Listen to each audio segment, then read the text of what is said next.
Cradled in a cloud of fable, Tibet, the land of snows, was a place unknown to the world beyond its mountain walls for nearly a millennium. Exotic tales abounded of this unearthly people on the vast plateau embraced by the Himalayan mountains. But it was not a land to be entered abruptly by outsiders. Inaccessible and remote, Tibet remained a mysterious figment in Western imagination. When the first expeditions of Westerners entered the Forbidden Land in the late 19th century, they brought back the first images the outside world had ever seen. They were images that provoked the fantastic tales even more. It seemed Westerners wanted to believe in the mythical Shangri-La, a temperate Asian land sheltered from the outside, governed by a philosophy of compassion and nonviolence, free from hardship or strife. If similar in philosophy, the physical reality of Tibet was far more complex. Life on Earth's highest plateau was one of harsh contrast, a place where natural riches were matched by unimaginable rigors. Its first inhabitants were nomads who slowly adapted to high-altitude extremities. Even for these rugged people, at 15,000 feet, their eyes could literally dry up from the brittle intensity of the sun. A sudden hailstorm could destroy a season's work or scatter herds in seconds. Their early history was marked by fierce wars among tribes and outsiders. Life expectancy was brief. They were a people with an acute sense of life's impermanence and suffering. It is not hard to understand why the Tibetans, whose outward conditions were so severe and changeable, came to look inward for a sense of permanence and peace. The king who had finally united them as a people wished to unite them in faith as well. He invited a charismatic leader from India, Padmasambhava, to bring Buddhism to his land. Tibetans had believed in a host of deities, both benevolent and wrathful. Overcoming sabotage from the leaders of this religion, known as Bon, was the challenge. Padmasambhava succeeded by blending these beliefs with the teachings of the Dharma, or Buddhist scriptures. Instead of casting the deities out, he creatively recast them as guardians and symbols of the Buddha's teaching. The result was a unique Himalayan hybrid of Buddhism. The lavish rituals and imagery of their former faith remained on the exterior, but the teachings of Buddhism slowly claimed the minds of the Tibetans. They came to embrace the Buddhist view of life as a continual stream of death and reincarnation, a cycle in which human birth represents a precious opportunity to make the moral choices that will determine one's destiny in the next life. Reincarnation in a lower realm of existence, into another human life, or ultimately into nirvana, a state of freedom from the suffering of physical existence. The beliefs profoundly changed the Tibetans' sense of morality. The social system and aristocracy of their past remained, but the new beliefs infused that system with a new benevolence. Nonviolence and compassion toward one another and outsiders was the new standard. And the degree to which Tibetans integrated these beliefs into their everyday lives grew to be the signature of their culture. Accumulating merit and purging past negative actions to ensure a good rebirth became part of daily ritual. Pilgrimages to sacred places came to include thousands of prostrations, a symbolic laying down of individual ego. Prayers were inscribed on flags and strung in long lines to flutter over homes and temples their message of hope for the liberation of all earthly beings to be carried on the wind across the world. Reciting prayers was accompanied by the constant spinning of prayer wheels, a symbol of goodwill and loving kindness spinning outward toward all beings. Life, literally, revolved around their beliefs.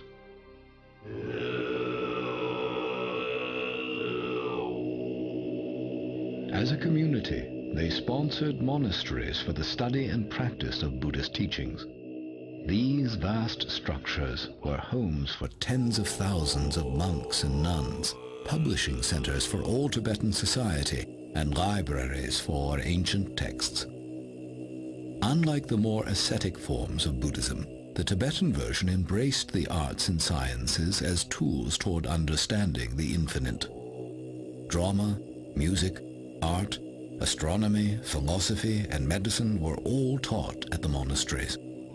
At the height of Tibetan civilization, the monasteries numbered over 6,000, with 1 in every 6 Tibetans becoming part of monastic life.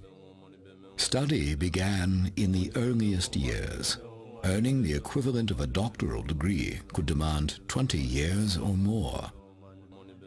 The monks became the keepers of knowledge for all Tibetan society, and the thread linking all generations was a tradition of discipleship. One elder teacher or lama passing the teachings on to monks who, in turn, themselves became lamas.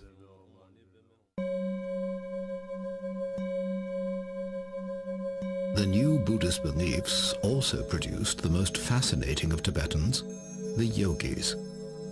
Unlike the Hindu yogi, performing contortions for the public, the achievements of the Tibetan yogi were achievements of the mind, unseen by others.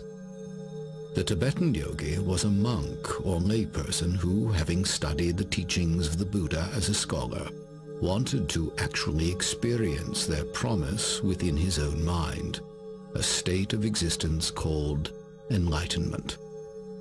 For the aspiring yogi, attaining enlightenment meant gaining an earthly preview of the bliss of nirvana.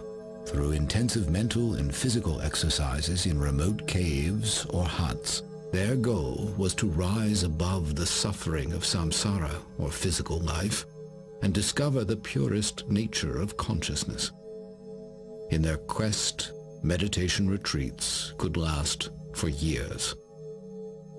For centuries, Tibetans revered these yogis as the most mystical people in their society. They supported their pursuit of enlightenment by providing the monasteries with food, clothing, and currency.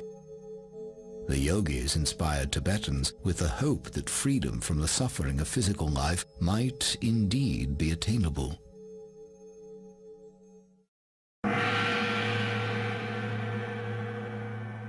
Over the course of centuries, spiritual and state leadership converged. Tibetans began a tradition of identifying those among them believed to be reincarnations of the Buddha of compassion. Among them, one would be named Dalai Lama, literally ocean teacher, implying depth and breadth of wisdom. Eventually, the one identified as the reincarnation of His Holiness the Dalai Lama would take his place as temporal leader of Tibet. The symbolic seat of this mystical government became the Potala, a majestic monastery looming over the legendary capital city of Lhasa. Well into the 20th century, Tibetans remained virtually untouched by the modern world. The threatening thunder of a human storm grew louder in Tibet as the 20th century progressed. The communist revolution swept China, and with it came a surge of interest in controlling the land of Tibet. Invoking past diplomatic ties between Tibet and Imperial China's various monarchies, Mao Zedong used these as a thin pretext for claiming Tibet's strategic location, rich geologic resources, and the headwaters of key Asian rivers. In 1949, he announced that Tibet would be returned to the motherland, vowing to fill the region with 60 million Chinese within 10 years. Under the guise of liberating the Tibetans from an archaic way of life, the army of the People's Republic began invading villages and monasteries. The tensions of their initial occupation and opposition to religion grew into an increasingly brutal campaign to replace Tibetan practices and people with their own. The world had not yet absorbed the shock of Hitler's Holocaust, when a new one had ignited in Tibet.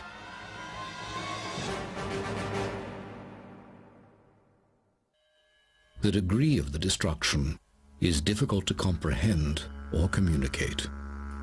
As the invasion swept across their country, Tibetans who proclaimed allegiance to the Dalai Lama were imprisoned, tortured, or killed, often in exceedingly gruesome ways. Over 1 million Tibetans lost their lives, a fifth of the population. All but a few of the 6,000 monasteries were destroyed, bonfires made of their libraries, mockery made of their artwork and icons. The Dalai Lama, through all this, was Tenzin Gyatso, identified as a boy on a Tibetan farm. Remarkably, he was able to complete his rigorous studies despite the invasion, and Tibetans placed him in charge as a young teen, hoping he could reclaim their country. After his many attempts to negotiate with the Chinese, Tibetans feared their beloved leader would soon be kidnapped and killed. In a dramatic escape, the Dalai Lama was taken out of Tibet under disguise across the mountains to India, where he was given refuge and established a government in exile in Dharamsala.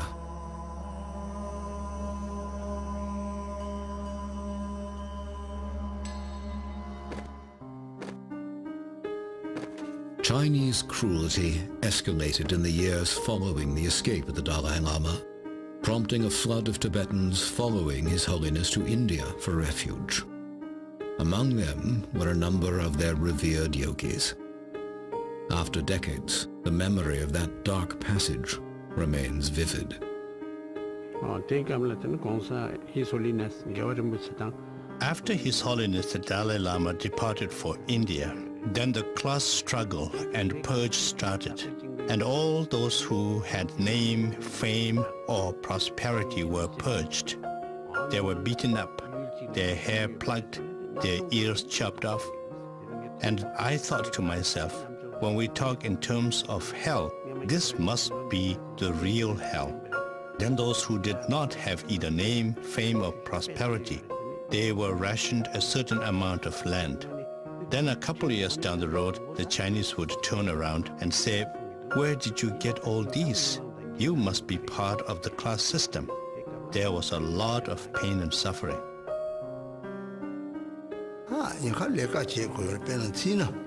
I was in Chinese prison for nearly 20 years. In the prison, instead of going to sleep, I would make a conscious effort to sit up and meditate. On Sundays, it was mandatory for everyone to sleep and keep quiet. And I would pretend that I was sleeping, but in my mind, I would meditate and quietly recite the mantras.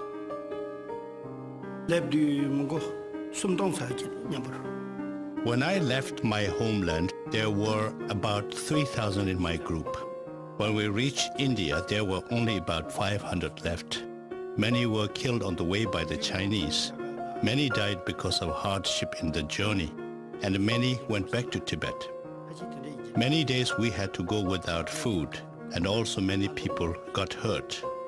If it had been under normal circumstances, the same trip would have taken 3 months. But because it was an escape during a war, it took 2 years. We had to defend ourselves against the Chinese 9 times on the way. The 4th time, my father was caught by the Chinese.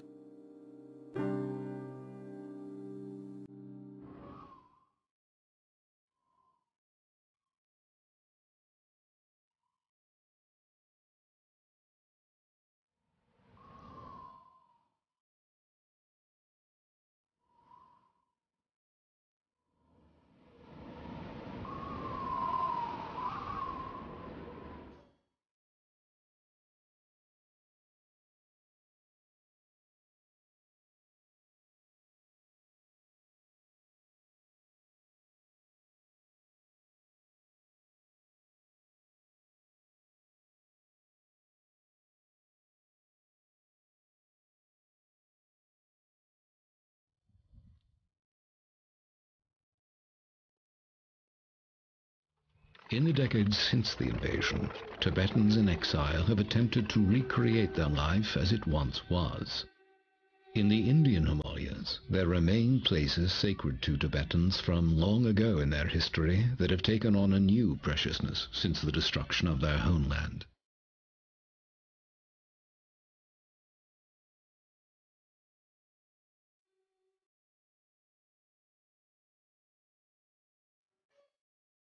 They've also established new monasteries and schools in refugee communities throughout India.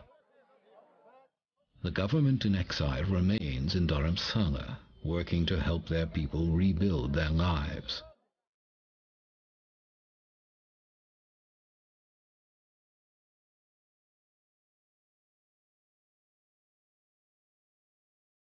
At the center of their hopes remains His Holiness the 14th Dalai Lama.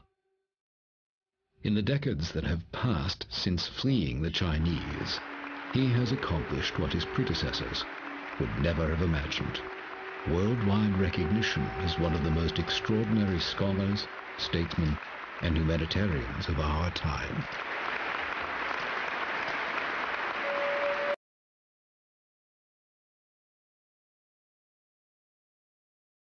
Our nation, the people, passing through very, very difficult situation, very difficult period. The period almost one ancient nation with unique and rich cultural heritage as well as spiritual heritage, now almost dying. I think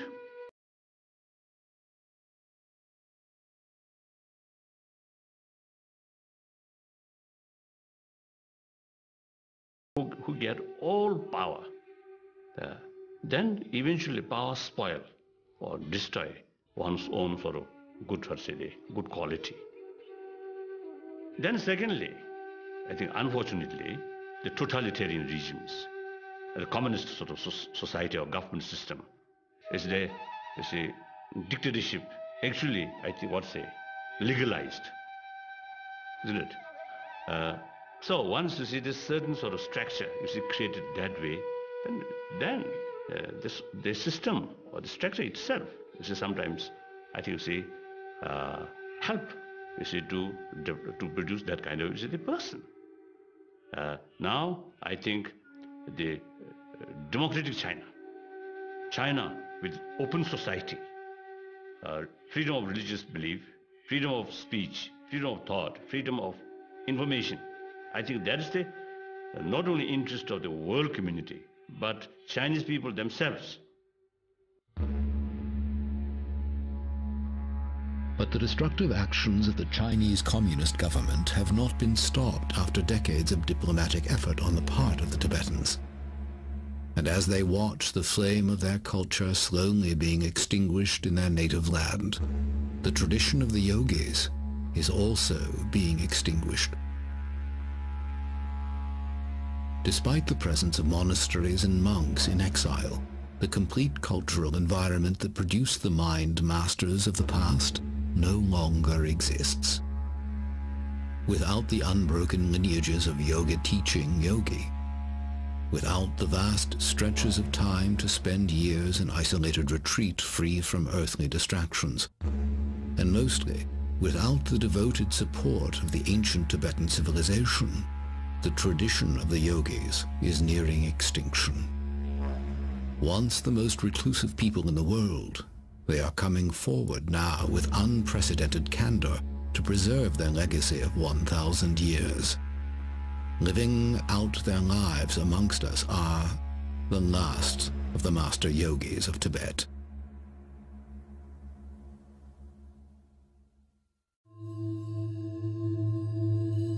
To grasp the loss at stake with the loss of the master yogis, it is vital to understand what they have contributed to human development during their unique history. While the most advanced thinkers in the West developed the physical sciences to improve the outward state of humanity, the yogis developed a science of the mind to improve the inward state of humanity. Improving the emotional and moral response of the mind was their lofty goal, to transform patterns of thinking and alter patterns of acting by conquering anger, aggression, greed, pride, jealousy, even subdue states of physical discomfort. The techniques they developed to achieve these results are only now being recognized and affirmed by Western study of the brain and body. Central to the tradition of the yogis is the passing down of extensive teachings and highly guarded practices for training both body and mind.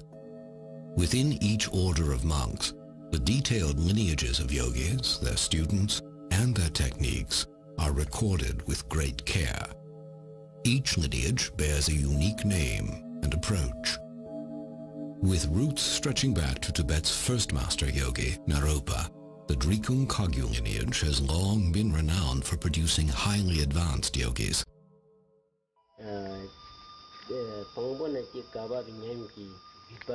The Drikung Kagyu lineage has been running continuously without any kind of breakage in between or any kind of adulteration. That is starting from the founder of the lineage right down to this present day. When we look back in retrospect, there were so many highly regarded, highly realized yogis. The blessings are passed from one master to the other, right down to this present day. That is our specialty. I think practitioner, how to say, you benefit your mind. The academic is just knowledge. Maybe you become a teacher, you teach in the terms, and this is one thing. But the practitioner, you have received you some blessings, and if you don't have this blessing in this lineage, you cannot have certain power to help benefit other people.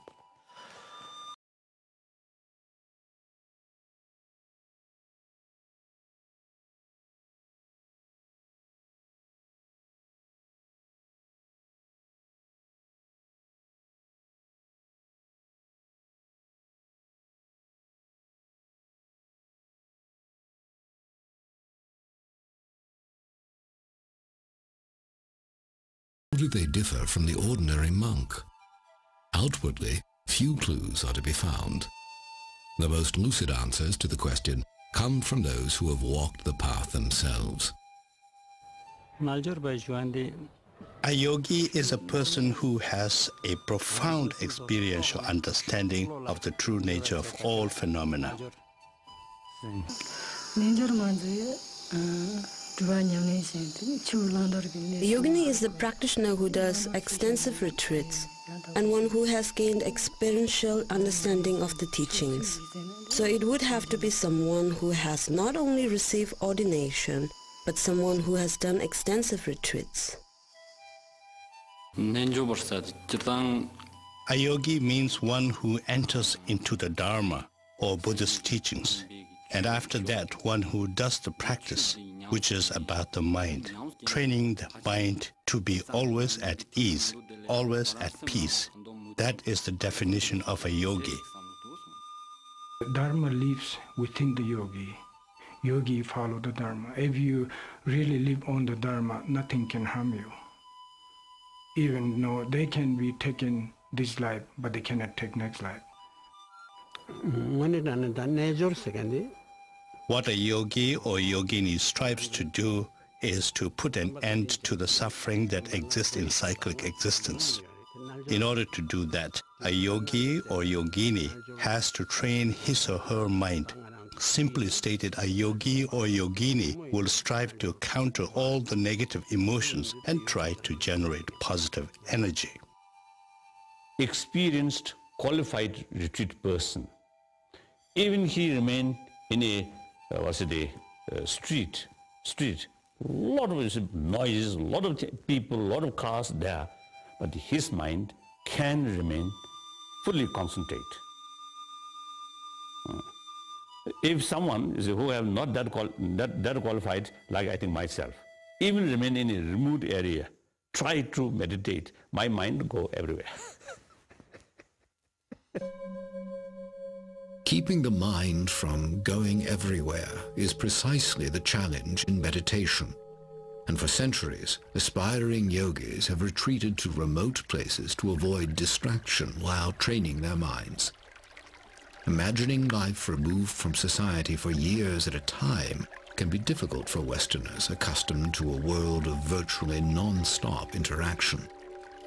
The question of where is another challenge.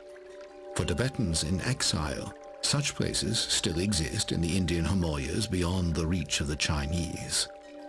One of the 24 sacred places in Tibetan Buddhism is Lapchi, a meditation place, a Milarepa, one of Tibet's first yogis revered for abandoning a criminal lifestyle and attaining enlightenment within a single lifetime.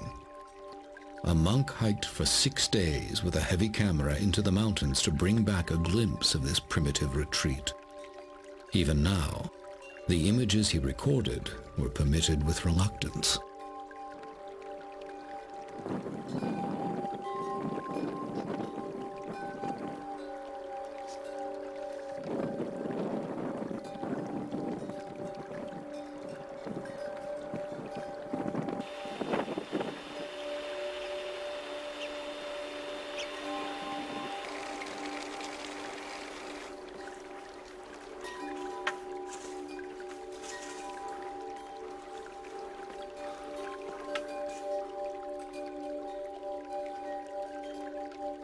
If the notion of pursuing enlightenment seems vague or inscrutable, the path of the yogi is in fact quite specific.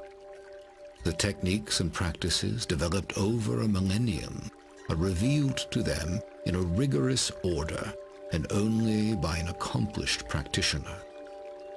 Their beginning premise is that the untrained mind is like a raging elephant out of control. The yogi's initial task is to slowly put reins on the leaping, erratic thoughts of the mind by using specific tools, the repetition of core beliefs in mantras, and exercises to empty the mind of conceptual thought.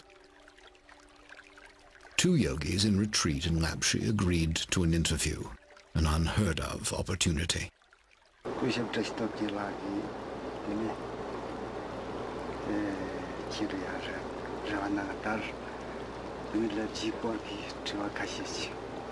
You have come to Lapchi when I have taken a few days break in my retreat.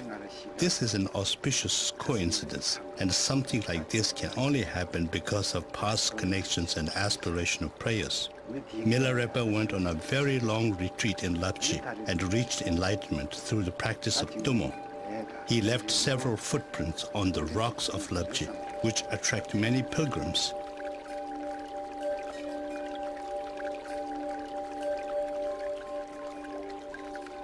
The disciples of many important masters have meditated at caves in Lapchi and the surrounding places.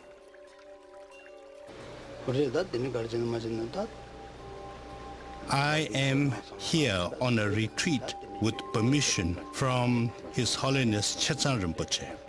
After many years' retreat, I came to the conclusion that a human being's physical constitution in particular was a big impediment for serious practitioners.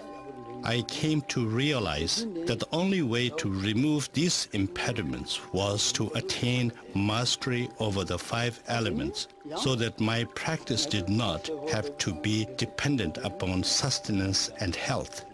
I read Milarepa's life history. It completely ravished away my mind. I strongly aspired to master the 6 yogas of Naropa, as well as the secret prana, nadi, and bindu, the 3 main components that are important in the practice of yoga. At any cost, I was determined to train myself to be able to master Tummo or Chandali.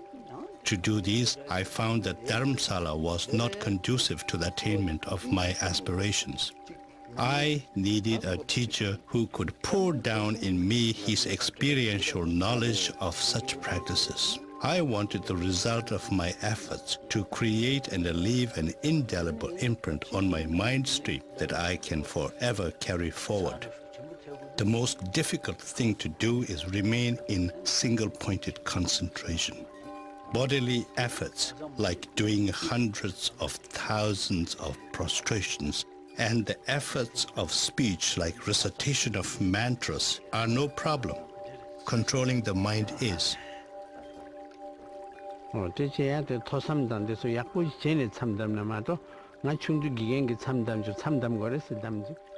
I started my retreat when I was 9 years old.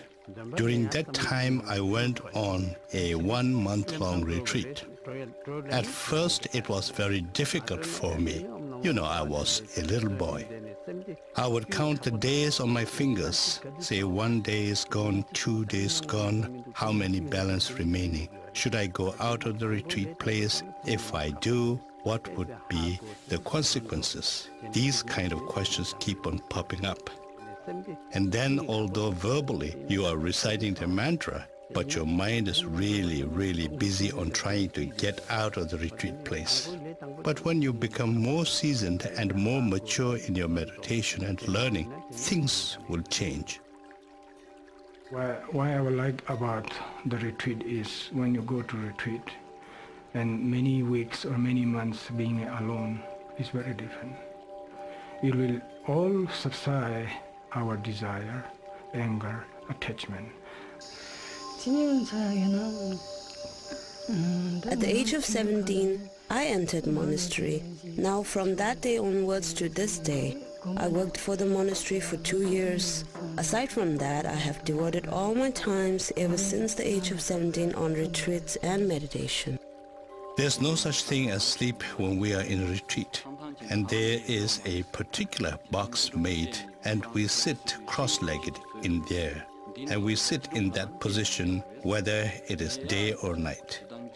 We can break up our practice into 4 slots of time. And during that time, we may rest, but we will not get out of the box. We will continue sitting in that position all the time.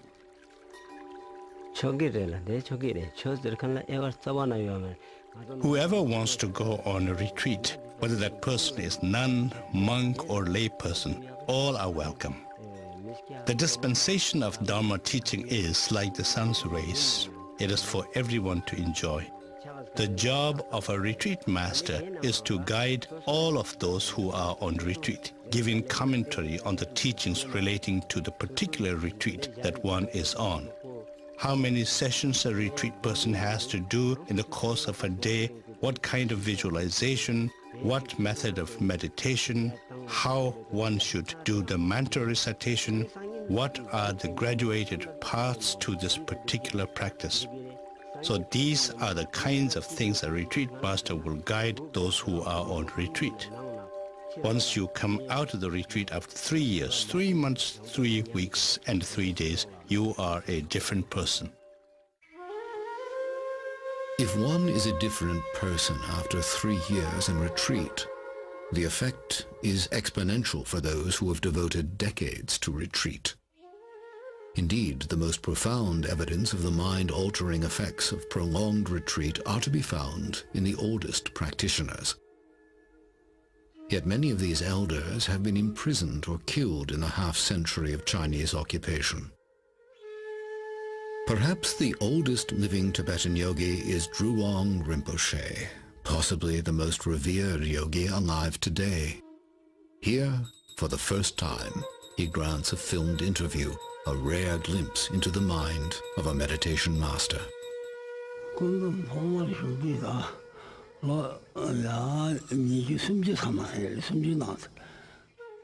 Now I have meditated for a very long time. It is very difficult for me to exactly reflect back and count the years that I had meditated. The reason for this is because although I do appear like a human person outwardly, my mental state is so different. Different in the sense that my focus on mundane things is not consistent. When one meditates, from the very day when one decides to go on solitary retreat, one has made a conscious decision to endure all kinds of losses. Good clothing, good food, name, fame, and prestige. All these things one must be ready to forego and give up. We are rationed the barest minimum amount of water and roasted barley flour for our sustenance, so that we may be able to sit in a meditation posture. Only once in a week we would have the smallest possible amount of food for our sustenance. You have to persistently make a consistent effort and undergo all kinds of hardship. Without undergoing hardship, one would not be able to experience the mental state of all the glorious past masters. When I meditate, I can see all my former lives. I have been born in the realm of hell. I have been born as a hungry ghost. I have been born many times as animals. All these things become very, very clear when one is in meditation. I've gone through the 3 lower realms of existence many times. In my meditative absorption, I always go through the pardo or intermediate gap, which is to say, between death and rebirth. But there isn't a great deal of point going into these. When one understands this life and the life after as one, to such a person there's no need to go into these nitty-gritty things. When one's body is already dismantled in one's meditation, there's no question of death or discarding one's physical body.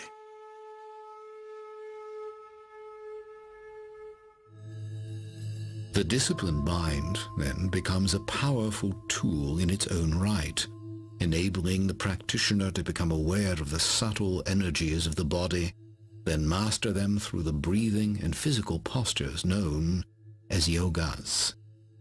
Modern Western medicine has documented the mental powers of these meditation masters. One such practice, Tumo, was developed for generating body heat in the icy caves of Tibet. Yogis who have mastered Tumo are capable of immersing themselves in icy lakes and, 15 minutes later, producing visible steam rising from their robes.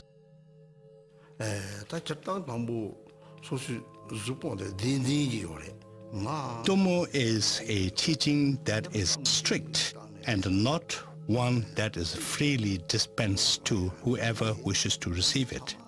However, our environment and the time are very different now. So, backed by loving kindness and compassion, I am now showing it. And to me, it's not a violation of our yogic vows. Tumo is a practice that will bring about bliss and happiness, psychological as well as physical. The visualization is a lot simpler. When you visualize yourself as a fully blown up balloon that is hollow, then you visualize a little object inside you, glowing and generating heat. It is a very useful tool to help oneself and heal oneself. Other yogas were designed to benefit bodily health and to improve the length and quality of one's precious lifetime. While many basic yogas have been taught in the West for years, many of the more difficult and exotic yogas have been kept secret to preserve their purity.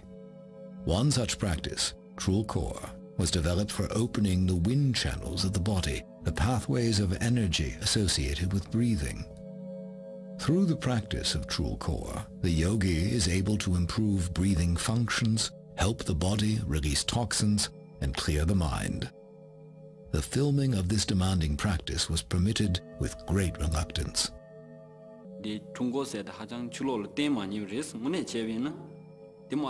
order to learn this thoroughly, it takes at least 2 years. But then you cannot leave it at that. You must do the practice all the time. Unless I'm traveling, I do the exercise 2 hours every day. And now I have one request. This is a very secret practice, so I must ask you to advise the viewer to not try to imitate me. If they do, there is a danger for their health and well-being. Because this is so secret, we must learn it from a particular teacher who can give the teaching from the beginning to the end thoroughly.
The yogi who has spent years practicing and has gained a high degree of mastery over both mind and body is said to have achieved a high level of attainment, to have become a highly realized being.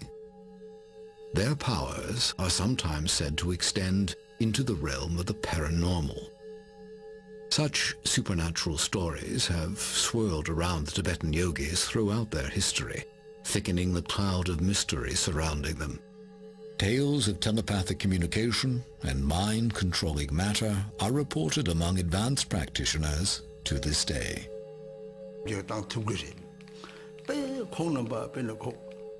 The highly realized yogis can, of course, alter situations. There are many instances where the highly realized beings altered natural disasters. One example is where Chinese soldiers came to cause harm to a monastery or its inhabitants. All of a sudden, the change of weather, extreme poor visibility, the falling of hail, making it absolutely impossible for these people to come to their destination. There are so many different instances, far too many to narrate. There is a most wonderful and sacred meditation cave where it is said Guru Padmasambhava meditated. I went there when I was only a boy, but I had a tremendous amount of devotion. When looking across the cave, I really felt like saying some prayers.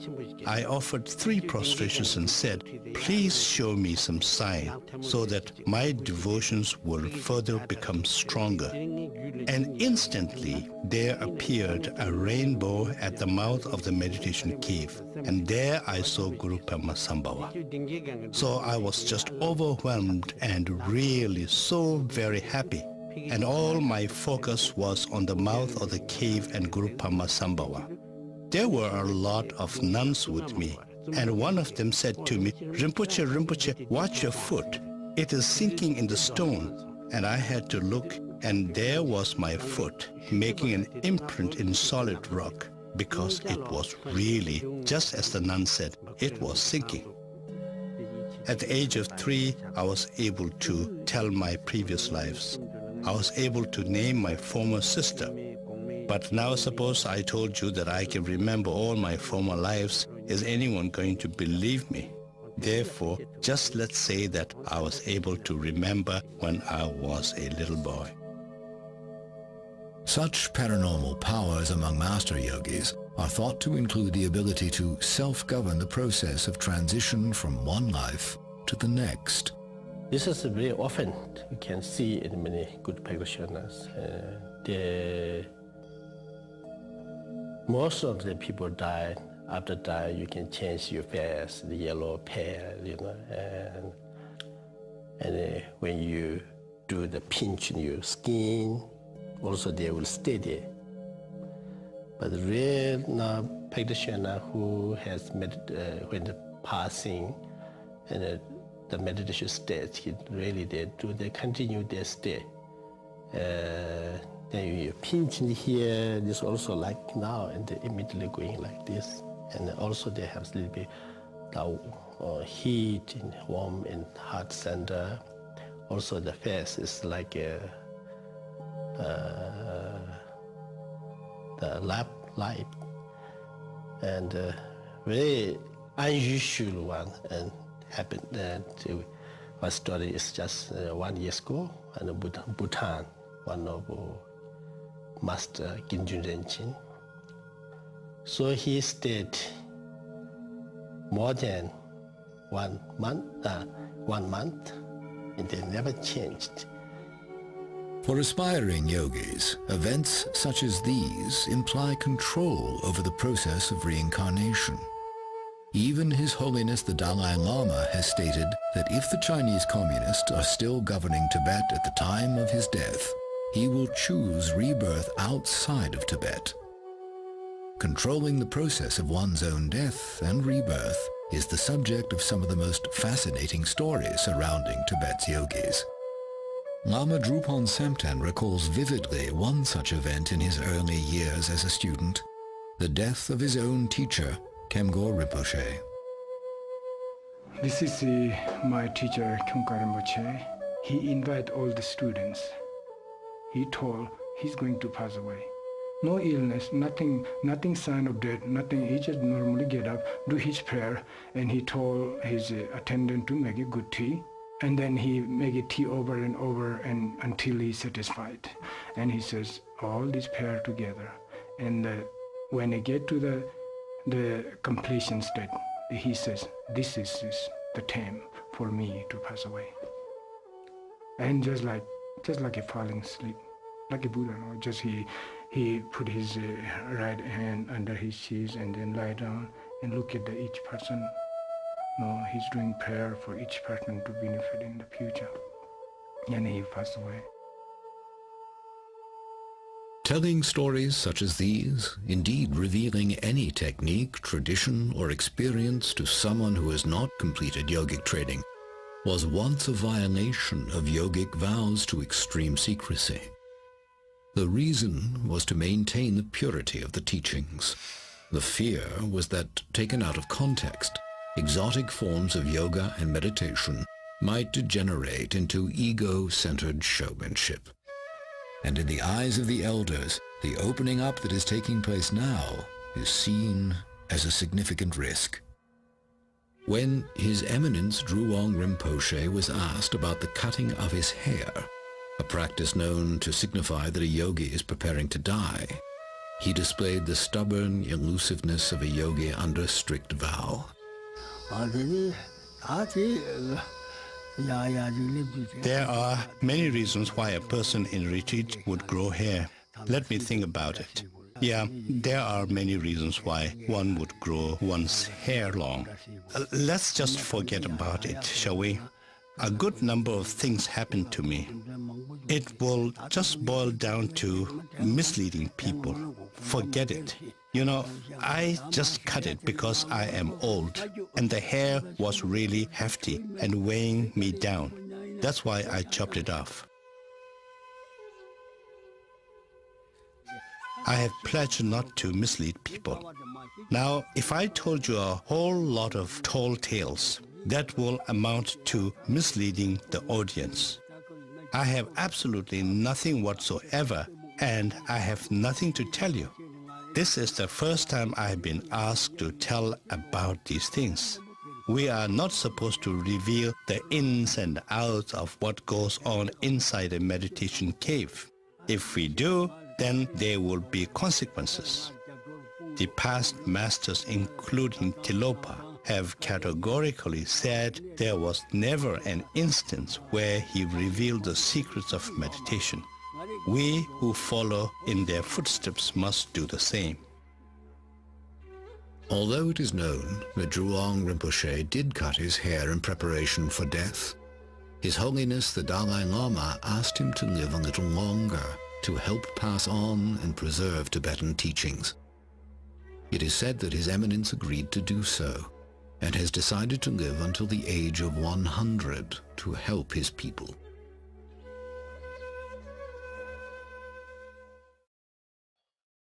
Beyond feats of mental, physical, or even supernatural control, perhaps the most impressive accomplishment of the Tibetan yogis is maintaining a stance of compassion and peace through a half-century of persecution. The teachings of loving your enemies and praying for those who persecute you are familiar in the West, but are, few would argue, among the hardest to practice. Skeptics may well point out that feelings of love and peace may be easily generated when you're by yourself in a cave, but not when you're coping with the human conflict inherent in real life. Yet, the claims of the Tibetan yogis have been put to the extreme test in the Chinese Holocaust. How does one retain compassion in the face of raw cruelty? Some use the ancient the text stated or says, one's own enemy is the best teacher. Now, one example. So one old monk who in previously the Namgyal monastery, one monk of the Namgyal monastery. Now he spent almost 18 years in Chinese Gulag after 59. So after he released from the camp, eventually he joined with me here. So then one day I casually asked about his experience in the Gulag. Then he told me a few occasions he faced some danger. And I asked, what kind of danger? I thought danger of his life or something like that. Then he answered me, danger of losing compassion towards Chinese.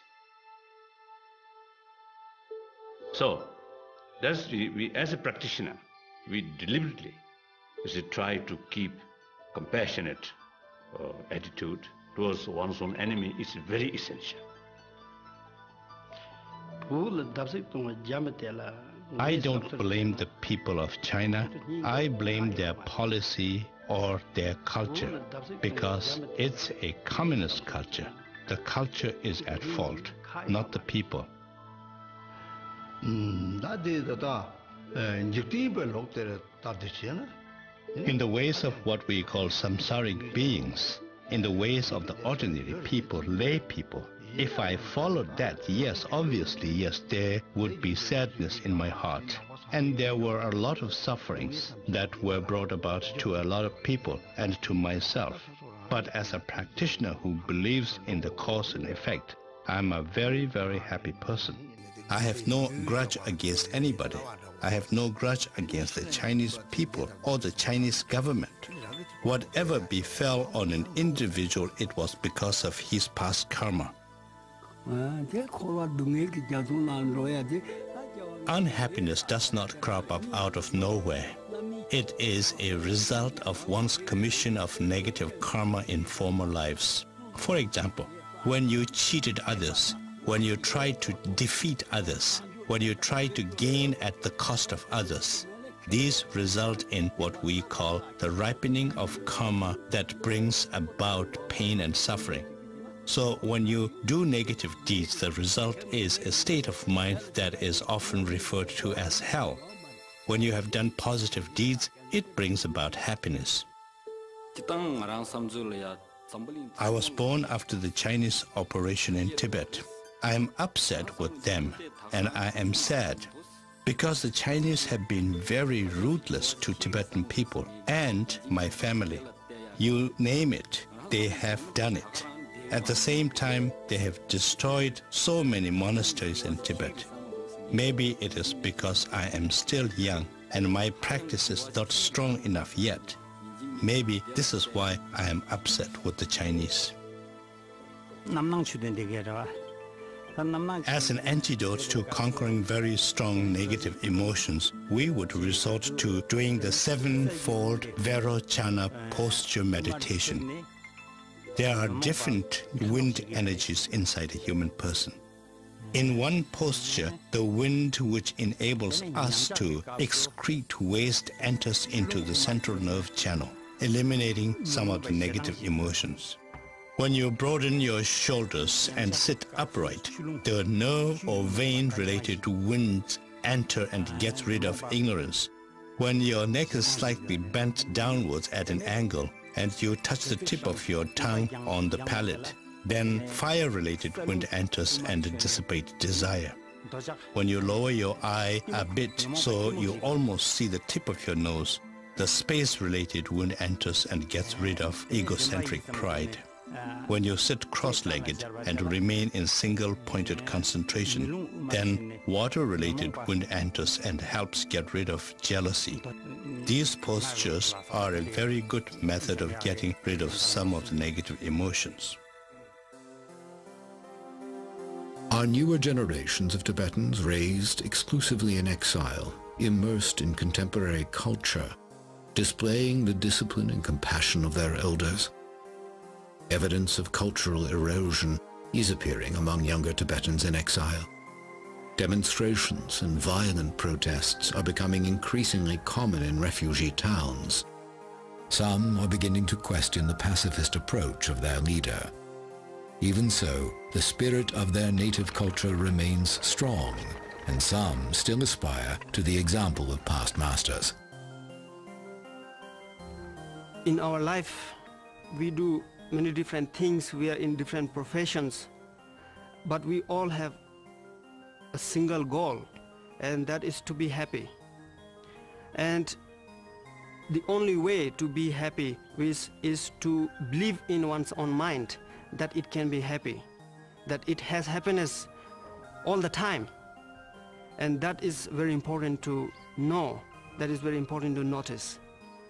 If we fail to notice that, then we start to expect external materials to make us happy.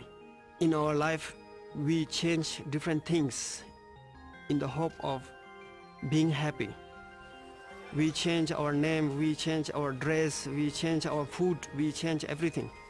But we realize every time that this change has never brought the true happiness. So the only way to stop all this game is realizing the nature of mind, which is a Buddha, and which is content and fulfilled and satisfied from the beginning. So although I still have desire, I still like all the material things, deep down in my heart I often feel that this is not the real way of happiness.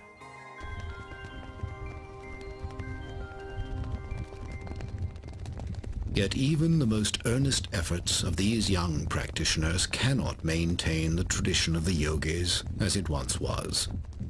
The number of authentic elders dwindles daily.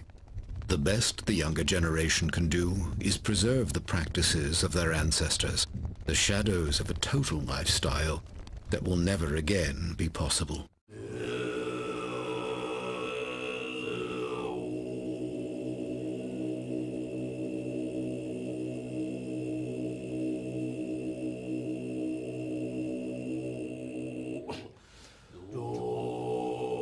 This observation by His Holiness the 14th Dalai Lama points to the irony of the Chinese Holocaust. Intent on destroying Tibetan culture, the Chinese have in fact successfully driven it out into the world. It is seen in a phenomenon that began shortly after the invasion and continues today. Once the most reclusive people in the world, the master yogis of Tibet have begun to migrate westward. As hope of reclaiming their native land fades, they are relocating to establish temples and teaching centers. Now the Buddhism is developing west, so we have centers from South America, from Chile to North America to Canada, and we also have Baltic countries, in Central Asia.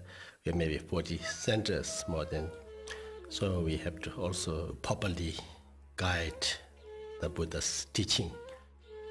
It is in one way, a very difficult situation in Tibet today, and it's been that way for many years. But from that, we have so many wonderful teachers and examples that have come to the United States, Europe, and different countries to make Buddhism available to us. One day His Holiness the Dalai Lama called me down and said, well, this is time now. It is time for you to actually come out of retreat. And now your time has come to benefit all beings.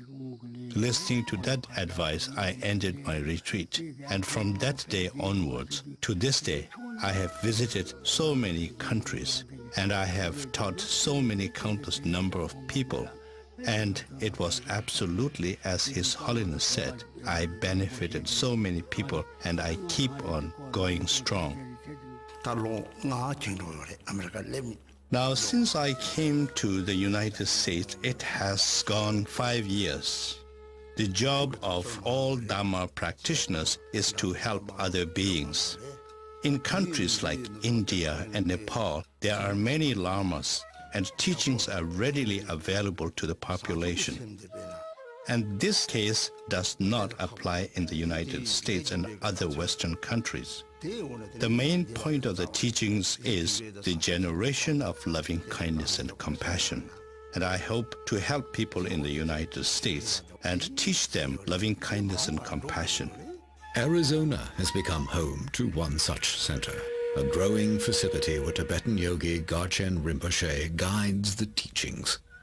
Now, where the adobe dwellings of Native Americans once stood, clusters of retreat huts, temples, and teaching rooms hug the rugged terrain of the Chino Valley. In them gather people from all walks of Western life, from many faith traditions, there to learn what wisdom this ancient people might have for a weary modern society. Well, I think the general society now has so many influences which are rather superficial in nature. And even though we theoretically have a lot of extra time, more and more I think people are finding that the different distractions and things that they do are not particularly meaningful to them. And so they're searching for something else to give their life meaning. Here we saw all the technology. We see all the rich people. We have all the money. We can, whatever you want, the food, Chinese, all these different, you can get. But then people find out that having material, having technology is really not answer your inner question and not fulfill ultimate goal. And therefore, they have this kind of spirituality. I would say human society, there's love and compassion is the only way to bring peace and happiness. Garshin Rinpoche teaches patience a lot. Like, your worst enemies are your greatest teachers because they teach you patience. They teach you definite patience. And during school and when I'm at home, like, I have a 2-year-old little next door neighbor and he just gets on my nerves all the time, and so it's like it gives me a lot of patience to practice. If I have a bad day, it makes me think about my bad day, reflect on my bad day, and there's a part that you should do every night. Like, you think of 2 things that you did bad in that day and try to fix them the next day, and then you think of 2 things that you did good that day and you try to do them the next day as well. I think it's very bad, it's very sad that we're losing yogis and we're losing someone who can connect us with our own enlightened nature. And from other point, those realized masters that comes here and comes to other countries can teach other people, and it was not possible before. And even there are so many people who even would not think about Buddhism until they would meet realized master. Just looking at our lamas that we have, like His Holiness the Dalai Lama and many wonderful Western lamas, when you look at them, you get some true feeling that they really have some kind of inner peace. And if we could receive those teachings from the yogis and put them into practice in our own lives, that is the way to save. That is the only way to save the lineage of the Tibetan yogis, and that's the most important thing to do, I think. Yeah.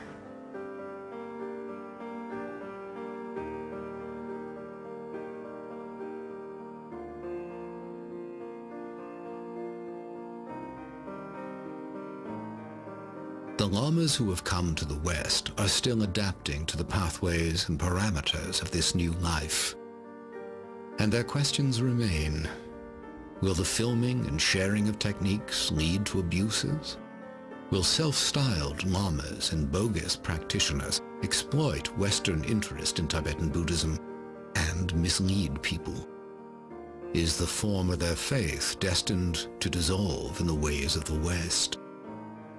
The devotees of the Dharma hold that even if the tradition of the yogis and other outward expressions of Tibetan Buddhism die out completely, the teachings of the Buddha will survive.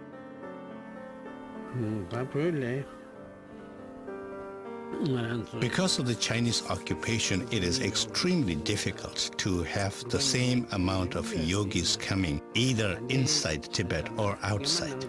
The number of yogis has definitely decreased, and it is difficult to see whether we will have the same amount in the future. According to the things that have taken place in Tibet, and according to the prevailing circumstances, it would seem that the tradition of the yogis will come to an end. If not come to an end, it will near extinction.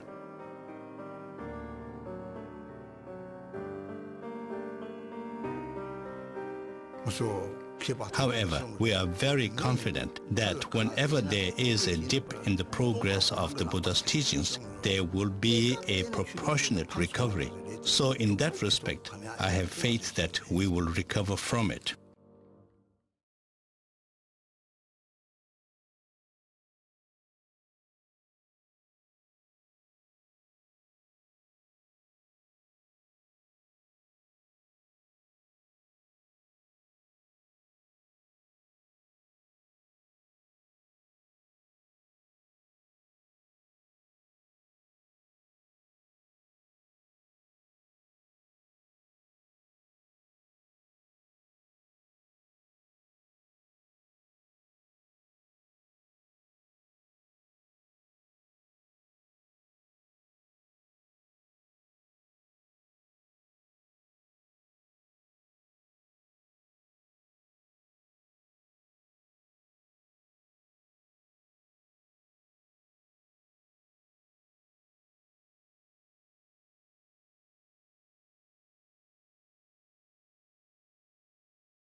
will Tibetan Buddhism thrive in its new soil? Can people who do not experience the daily hardships of the native Tibetans, Westerners who lived enveloped in material comfort, ever fully embrace a philosophy based on escaping earthly suffering?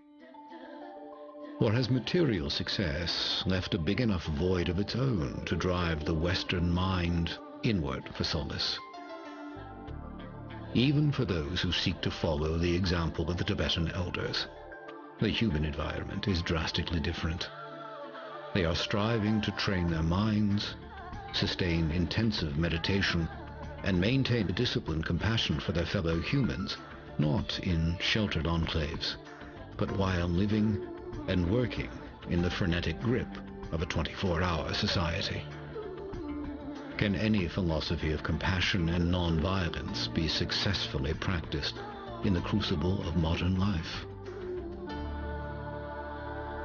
For now, the answers to these questions remain as mysterious as the minds of the master yogis themselves, living remnants of an ancient and vanishing civilization, human artifacts from the Tibet that once was.